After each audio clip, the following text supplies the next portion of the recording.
दोस्तों, बॉलीवुड सिर्फ कहानियों या गानों का खेल नहीं, यहाँ असली कहानियां होती है रिश्तों की। अब हमारे बॉलीवुड में कई घराने हैं, जैसे कपूर घराना जो बॉलीवुड पे सालों से राज कर रहा है, रोशन फैमिली जिसके बेटे तो ऑलमोस्ट ग्रीक गॉड्स हैं। उसी तरीके से एक और परिवार है हमारे बॉलीवुड के अंदर जो है मलिक परिवार। और ये कहानी है एक ऐसे ही परिवार की जिसने सुरों से लाखों के दिल जीत लिए, लेकिन उन्हीं सुरों के बीच भाई भाई के रिश्ते टूट गए, ईगोज टकराए और नाम हुआ मलिक वर्सेस मलिक। मैं हूं विकास कनौजिया और आज हम खोलेंगे संगीत की दुनिया का वो काला सच जहां एक भाई ने अपने ही भाई से काम छीन लिया और एक बेटे ने अपने ही चाचा पर लगाए संगीन आरोप। तो चलिए शुरुआत करते हैं मलिक्स वर्सेस मलिक्स की। कहानी शुरू होती है पंजाब से, जहां जन्म हुआ सरदार मलिक का। बचपन से ही उन्हें संगीत का शौक था, लेकिन किस्मत उनकी उतनी आसान नहीं थी। डब्बू मलिक मतलब उनके छोटे बेटे ने ये कहा था कि जब उनके पिताजी सिर्फ 14 साल के थे तब कुछ लोगों ने उनकी जान लेने की भी कोशिश की थी और जान लेने के लिए घर तक आए थे। सरदार मलिक अपनी जान बचाने के लिए भागे, 4 दिन तक लगातार रेलवे ट्रैक पर चलते रहे और भूखे प्यासे थके हारे आखिरकार पहुंचे कपूरथला। वहां उनकी मुलाकात हुई महाराजा से और किस्मत पलटी। महाराजा ने उन्हें आश्रय दिया। वहीं उन्हें मौका मिला उदय शंकर और उस्ताद अलाउद्दीन खान के संपर्क में आने का और यहीं से उनकी जिंदगी बदल गई। संगीत सीखकर जब वो मुंबई आए तब इंडस्ट्री में उनका नाम चमका। सारंग तेरी याद में, सारंगा तेरी याद में, वो है जरा खफा खफा, वो है जरा खफा खफा, जैसे कई पॉपुलर गीत भी थे। उनकी धुनों में एक खास मिठास थी जो दुनिया को बहुत पसंद भी आ रही। इसी बीच उन्होंने मशहूर गीतकार हसरत जयपुरी की बहन बिल्किस जी से शादी की और वहीं से उन्हें 3 बेटे हुए, अनु मलिक, अबू मलिक और डब्बू मलिक। कहते हैं ना, राजा का बेटा राजकुमार भी बनता है, उसी तरीके से संगीतकार का बेटा संगीतकार भी बनेगा। तीनों भाइयों ने तय किया कि संगीत की ही दुनिया में वो अपना करियर बढ़ाएंगे और संगीत की ही दुनिया में वो आगे बढ़ेंगे। लेकिन हर किसी की राह और किस्मत दोनों अलग। सबसे बड़े बेटे थे अनु मलिक। सिर्फ 17 साल की उम्र में उन्होंने हंटर वाली से अपने करियर की शुरुआत की, लेकिन उन्हें असली पहचान मिली 1985 में जब मनोहर देसाई की फिल्म मर्द के लिए उन्होंने म्यूजिक दिया। उस दौर में बप्पी लहरी और आर.डी. बर्मन का राज था, लेकिन अनु मलिक ने अपनी जगह बनाई। बाजीगर, बॉर्डर, जुड़वा, सोल्जर, बादशाह, एक के बाद एक हिट पर हिट वो देते गए। भीगे होठ तेरे, ये गाना तो सुना ही होगा।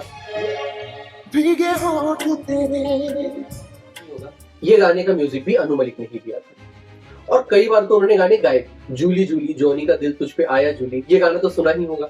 ये गाना अनु मलिक ने खुद ने गाया भी है। ए जूली जूली, जॉनी का दिल तुम पे आया जूली, तेरे लिए चढ़ जाऊं सूली। उनकी धुनों में एक अलग ही मिठास थी जो जनता के दिलों में राज किए जा रही थी। फिर आया इंडियन आइडल। जज की कुर्सी पर बैठकर अनु मलिक ने घर घर में अपना नाम बनाया। आग लगा दी, आग लगा दी, आग लगा दी। बच्चा बच्चा जानता था कि अनु मलिक कौन है, लेकिन स्टारडम के साथ आया ईगो और यहाँ अनु मलिक का ईगो बना मलिक परिवार की लड़ाई का कारण। दूसरे भाई थे अबू मलिक। इन्होंने फिल्मों में उतना बड़ा नाम नहीं कमाया, लेकिन लाइव शोज और इवेंट मैनेजमेंट की दुनिया में इन्होंने शोमैन का खिताब जीता। इन्हें शोमैन ऑफ लाइव कॉन्सर्ट्स भी कहा जाता है। कहा जाता है कि अबू मलिक ने 10,000 से भी ज्यादा शोज प्रोड्यूस किए हैं। उन्होंने फिल्मों में भी हाथ आजमाया, लेकिन अनु मलिक जितना सक्सेस नहीं मिल पाया। बिग बॉस 13 में भी वो नजर आए थे, लेकिन जल्दी ही नॉमिनेट होकर एलिमिनेट भी हो गए। अबू मलिक ने अपनी पहचान तो बनाई, लेकिन एक अलग रास्ते के थ्रू। अब आते हैं सबसे छोटे भाई मतलब डब्बू मलिक पर। डब्बू शुरुआत में संगीत में उतने इंटरेस्टेड नहीं थे। उन्होंने महाभारत जैसे सीरियल में अभिनय भी किया है। बाजीगर, तिरंगा, बेटा, ऐसी फिल्मों में भी उन्होंने छोटे मोटे रोल्स किए हुए हैं। लेकिन आखिरकार संगीत ही उनकी पहचान बना। ये जिंदगी का सफर, तुमको ना भूल पाएंगे, हम तुम्हारे हैं सनम जैसी फिल्मों में उन्होंने ही म्यूजिक दिया है। हालांकि वो स्टारडम नहीं मिल पाया जो बड़े भाई अनु मलिक को मिला। और हाँ, यहाँ से शुरू हुई प्रोफेशनल राइवल। अब कहानी पहुंचती है अगली पीढ़ी तक। डब्बू मलिक के 2 बेटे हुए, अमाल मलिक और अरमान मलिक।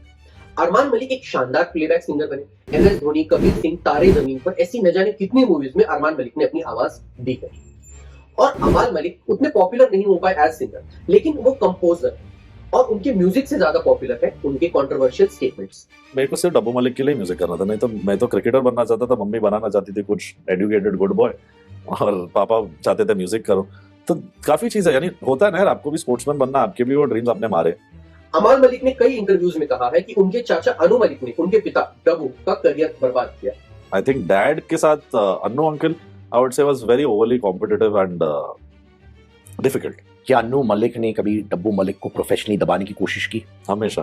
अमाल का आरोप है कि जब जब डब्बू मलिक को कोई भी प्रोजेक्ट मिलता, अनु मलिक प्रोड्यूसर्स के पास जाकर कहते हैं कि इस प्रोजेक्ट को मैं कर दूंगा, आधे दाम पर या फिर फ्री में।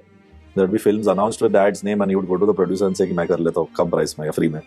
यहाँ तक कि मर्डर फिल्म का जो प्रोजेक्ट है वो भी डब्बू मलिक को ही मिला था, लेकिन अनु मलिक ने उसके पिता से भी प्रोजेक्ट छीन लिया। मर्डर जो पिक्चर थी वो signed by my dad almost and then it became his film.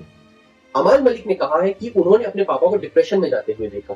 32 से 45 की उम्र तक वो एक टूटे हुए इंसान थे। घर में आखिरी 500 रुपए तक गिनकर खर्च करने पड़ते थे और इसका कारण थे उनके अपने ही चाचा मतलब अनु मलिक। आई थिंक अगर अनु मलिक डब्बू मलिक को दबाते नहीं तो अमल मलिक आके इंडस्ट्री में चीर फाड़ के नाम नहीं बना पाता। अनु मलिक सिर्फ राइवलरी तक नहीं रुके, मीटू मूवमेंट में भी उन पर गंभीर आरोप लगे थे। गायिका श्वेता पंडित ने कहा कि जब वो 14 साल की थी तब अनु मलिक ने उनका शोषण करने की कोशिश की थी। सोना महापात्रा ने भी उन्हें सीरियल प्रेडेटर कहा था। इन एलिगेशंस के चलते कुछ समय तक उन्हें इंडियन आइडल से भी हटा दिया गया था। इस पर अमाल मलिक ने कहा कि मैं अनु मलिक से कोई रिश्ता नहीं रखता और अगर इन लोगों ने आरोप लगाया है तो कुछ तो सच होगा ही ना। जब अन्नू जी पर मीटू एलिगेशंस हो रहे थे, did you talk to him at that time? No, I think I didn't even support him. I said that it's not my concern because he's not my family. But obviously someone has raised a voice. Sona hai, Shweta Pandit hai, a lot of people said about this. There must be some amount of truth. And why would people come and say it otherwise? लेकिन दोस्तों हर किस्से के दो पहलू होते हैं। अनु मलिक कहते हैं मेरे दोनों भाई मेरी जिगर का टुकड़ा है, अरमान और अमाल मेरी जान है। जो भाई है ना डब्बू मलिक और अबू मलिक, ये दो मेरे जिगर के टुकड़े हैं।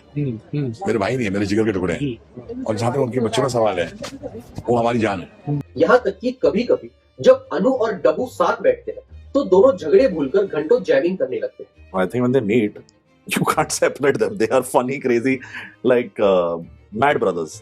लेकिन अमाल कहते हैं मेरे लिए अनु मलिक फैमिली नहीं है, यानी रिश्ते आज भी अधूरे हैं। I think I didn't even support him. I said that it's not my concern because he's not my family.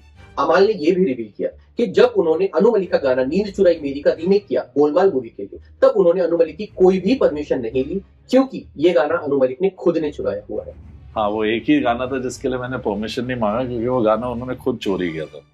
In short अमाल मलिक अनु मलिक की सारी पोलों को खोलने के लिए तैयार है। बिग बॉस के अंदर अमाल ने ये तक कहा कि मुंबई की 2005 की जो फ्लड थी उसके अंदर अनु मलिक ने अमाल को रास्ते पर ही छोड़ दिया था, इससे उनकी जान भी जा सकती थी। तो सवाल ये है कि क्या अनु मलिक ने सच में अपने भाई का करियर छीना या ये सिर्फ एक पब्लिसिटी का हिस्सा है?